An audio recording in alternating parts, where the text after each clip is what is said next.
2-2 গোলের ড্র ধরে নিয়ে দর্শকেরা তখন নিশ্চুপ। রেফারি কখন শেষ বাঁশি বাজাবেন সে অপেক্ষা শুধু। ঠিক তখনই স্তব্ধ কিংস এরেনা জাগিয়ে তোলেন তৃষ্ণা রানী। মেলা মারমার ক্রস নেপালের জালে ঠেলে দিয়ে উল্লাস। তার সঙ্গে উদযাপনে যোগ দেন সতীর্থরাও। সাফ অনূর্ধ্ব-20 নারী চ্যাম্পিয়নশিপের দ্বিতীয় ম্যাচে নেপালের বিপক্ষে 3-2 গোলে জিতে মাঠ ছেড়েছে বাংলাদেশ। প্রথম ম্যাচে 9 গোলের উৎসব করা বাংলাদেশকে বেশ ভুগিয়েছে নেপাল। তারপরও প্রথমার্ধে দুবার গোল উদযাপন করেছে বাংলাদেশের মেয়েরা। দ্বিতীয়ার্ধে এলোমেলো রক্ষণ আর আগের ম্যাচে হ্যাটট্রিক করা সাগরিকা লাল কার্ড দেখে মাঠ ছাড়ার পর খেই হারিয়ে ফেলে বাংলাদেশ। শেষ পর্যন্ত তৃষ্ণা মেটালেন গোলের তৃষ্ণা।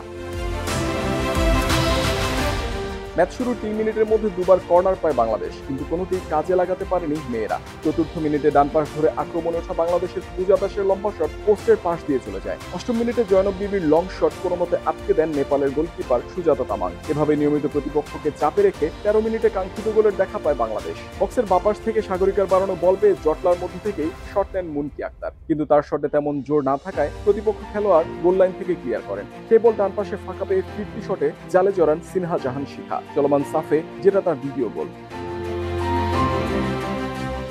নেপালও ছেড়ে কথা বলেনি। এক গোল হজমের পর আক্রমণের ধার বাড়িয়ে দেয় তারা। তবে একাধিক সুযোগ নষ্ট করে এবং বাংলাদেশের জমাট রক্ষণের কারণে বারবার গোলমুখে হতাশ হতে হয়েছে নেপালের ফুটবলারদের। 27 মিনিটে আনিশা রায়ের ফ্রি কিক আটকে যায় গোল পোস্টে। এর 1 মিনিট পর নেপালের আরেকটি চেষ্টা ব্যর্থ হয় বাংলাদেশের গোলকিপার স্বর্ণা রানীর দক্ষতায়। 36 মিনিটে বাংলাদেশ ব্যবধান দ্বিগুণ করে সাগরিকার গোলে। শান্তি মার্ডির ক্রস ডিবক্সে পেয়ে শট নেন শিখা, কিন্তু তার শট সরাসরি প্রতিপক্ষ গোলকিপারের গায়ে লেগে ফিরে আসে। শিখার ফিরতি শট আবার সেই গোলকিপারের গায়ে লেগে দিক বদলায়। সেই বল ফাঁকায় পেয়ে সাগরিকা আর ভুল করেননি। নিখুঁত শটে নেপালের জাল কাঁপান। এর আগে শ্রীলঙ্কার বিপক্ষে প্রথম ম্যাচে হ্যাটট্রিক করেছিলেন এই ফরওয়ার্ড।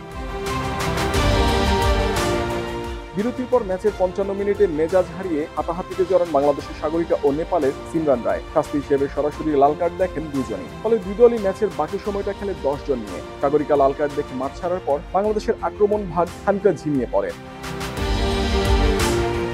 শেষ দিকে 5-6টা সুযোগ পেয়েও তাই কাজে লাগাতে পারেনি স্বাগতিকেরা। উল্টো 76 মিনিটে গোল খেয়ে বসে বাংলাদেশ। ডিবক্সে ফাউলের শিকার হন নেপালের মিনা দেউবা। রেফারি বাজান পেনাল্টি বাঁশি। সেই পেনাল্টি থেকে গোল করে ব্যবধান কমান নেপালের আনিশা রায়। 27 মিনিটে বাংলাদেশের এলোমেলো রক্ষণের সুযোগটা দারুণভাবে কাজে লাগায় নেপাল। পূর্ণিমা রায়ের ক্রসে পা লাগিয়ে উদযাপনে মাতেন মিনা। ম্যাচে 2-2 সমতায় ফেরে। তারপর শেষ মুহূর্তে তৃষ্ণার ওই গোলে বাংলাদেশের উল্লাস।